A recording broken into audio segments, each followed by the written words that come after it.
Are mega rich and mega church pastors simply the evil grifters that the media has painted to you, or has the media simply made a fool out of you?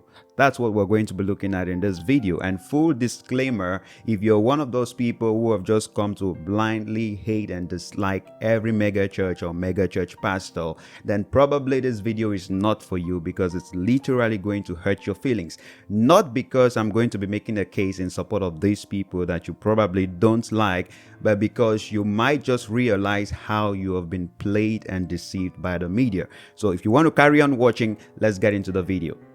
If you make a quick search for the richest pastors in the world, you would see names like David Oyedepo, T.D. Jakes, Joyce Meyer, Joel Osteen, Kenneth Copeland, and you literally will hardly see an article or video or post speaking about them in a positive light. You always hear these mega church pastors are grifting and reaping their followers or Christians out of their money to enrich themselves and all of that. And probably this is why you shouldn't be giving your money to them. And sadly, many believers recently have bought into that deception, especially a couple of years ago when the subject of tithing became hotly contested on the internet, and you could see many Christians now saying, oh, I'm no longer giving my money, my tithe, my offering to these people to enrich themselves. I'm going to give it to these charity organizations and all of these causes. I'll give it personally to the poor and the needy. And what is your reason? That the pastors are abusing or reaping or misusing the donations that they are giving to the church.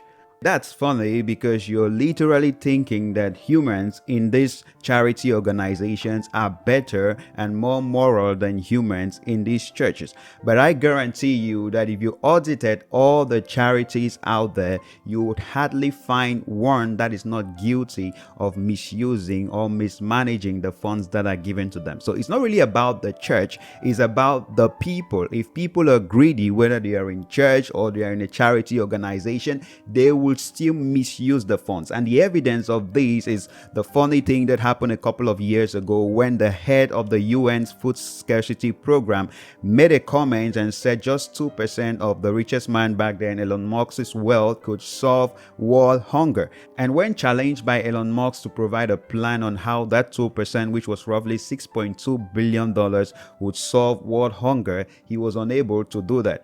But hey, don't forget that the person talking about $6.2 billion could solve world hunger, the organization that same year received $8 billion in donations. As a matter of fact, last year they received $14 billion, that's in 2022. And yet they are nowhere near solving 50% of the hunger in the world. You need to understand that these organizations, first and foremost, exist for the perpetuation of their own existence. If they solve the crises, the humanitarian problem that they are out there to solve, then they don't have any purpose to exist anymore. Now, do you think anyone would willingly put themselves out of business? Then you're just being delusional and foolish. So it's quite naive to assume that the people in these charity organizations are not going to mismanage some of the funds to improve their own standards of living. Am I saying that you shouldn't donate to charities or any organization for that matter? No, the principle of giving and receiving doesn't concern the person you're giving to. It's between you and God. If you give to someone or to a cause and they abuse your donation and not use it for its intended purpose, that in no way affects your rewards or your returns, because the principle, it's a principle of giving and receiving. So whether it's to a church, to your favorite charity, or to your favorite politician, once you have given, you can't have control over it again or put your mind into how it's being used or abused. Because I tell you, there is human nature and human weakness in every sphere of society. However, don't misunderstand me, because I'm not in any way making a case like I'm supporting these mega rich or mega church pastors. No, it's not any different if I told you that we should still support a politician, even if they are not perfect, but however, if they are making the efforts to do what is right, we should support them. That doesn't automatically mean I'm saying that we should support all politicians or all politicians are good. The saddest part of all of this is that much of this bashing is in-house. So you have this major Christian media and channels producing content to bash these mega rich or mega church pastors. But it's quite ironical, because you have these mega channels bashing mega church pastors. Because the data shows that less than 5% of the over 30 million YouTube accounts actually have over 100,000 subscribers. Then it's fair to say that in every sense of the word, these channels are mega channels.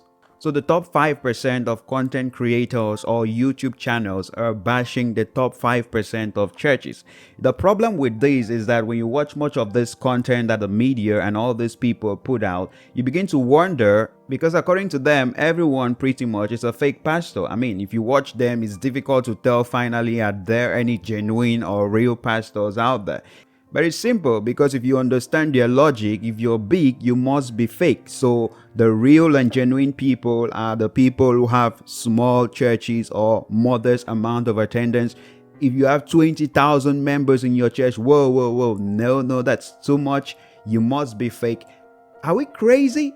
How many people out there are unsaved? You have billions of people who are not saved, and somehow if someone can draw in 20,000 of them, that's a problem. But if he has just a couple of hundred, then he's doing the work of God. Granted, the fake gospel or the fake message tickles people's ears and it does draw crowds. But likewise also the genuine gospel, as we can see in scriptures, in Acts of the Apostles, the first official sermon, 3,000 people giving their lives to Christ. I suppose they're probably fake or something, according to today's standards by the media. I'm not saying there are no fake mega rich or mega church pastors out there, just like there are thousands or tens of thousands of fake smaller churches and pastors. But what I'm saying is our approach to addressing the problem is one of generalization, and that is very dangerous. Because I must confess, I myself got carried away into this wagon, but at one point you begin to wonder, if everyone is fake, maybe I myself talking on this channel, I'm probably fake as well. Well, this might qualify as a mega channel, so I'm probably fake. Then there is something wrong with this formula that we use to detect, the fake ones from the genuine ones. But thank God that He helped me understand some two principles. The first one is the cardinal tenets and foundations of the faith, and the second one, the character of the person. So the first is, do these people stay true to the foundations of the Christian faith itself? There are a whole bunch of things that you may miss out on or you may misunderstand, and they won't directly affect whether you spend eternity in Christ or not. But those foundational things, the things of sin, of salvation by the blood, believing, surrendering to Christ, those are foundational and key things. And then the second is the person's character. Do they walk the talk? Because it's literally a scam of hypocrisy if you're going to be following someone who tells you go left, but behind the scenes they are going right. And that is not even just a church issue, it's a leadership matter in general. Whether it's in politics or the corporate world, you want to follow a leader that walks the talk, and especially the talk on the foundational principles. We can disagree on a whole bunch of things that are not really foundational and are not eternity deciding, and that's okay. We can always grow in understanding and grow in revelation, but the foundational principles, it's very risky to miss those. It's important that I clarify that I'm not making this video to attack these creators or these media people. I'm just saying that we should remember to bring balance, else we end up being exactly what we set out to expose or to destroy. And that is always the problem when people set out to right a wrong. Before you want to right a wrong, you must first of all determine what is the perfect balance. Otherwise, you end up overcorrecting, and then we end up in the same mess we were before, but this time just on the other side. So every mega church or mega church pastor cannot be true and genuine, but likewise, every mega church or mega church pastor cannot be fake as well. And that therefore brings us to the ultimate point, that as believers, we're not supposed to be directed or led by debates and arguments on social media, but we're supposed to be led by the Holy Spirit. So where is God leading you to? Where is God leading you to sow your seeds and your offerings? Remember, He says in His word, don't sow anywhere carelessly, sow in the place I will direct you to. So don't wake up and say, hey, my neighbor has stopped sowing in church and they are sowing in this charity, I'll follow them. Is that where God is leading you to sow? It's sad that as believers we have become very carnal and very sensual, that the factor of engaging the spirit senses doesn't even count again for us. We process everything intellectually and that is it. But that is very wrong. So I'll be straight up with you. You have been lied to. You have been deceived. They have made a fool out of you. Mega churches, mega church pastors are not your problem. They are not ripping you of your money. At least not all of them, and not any more than your local politicians or local charities and every human around you, including you yourself, mismanaging the resources that God has entrusted unto you. So before you want to point at the stick in someone else's eyes, make sure you have addressed the plank in yours.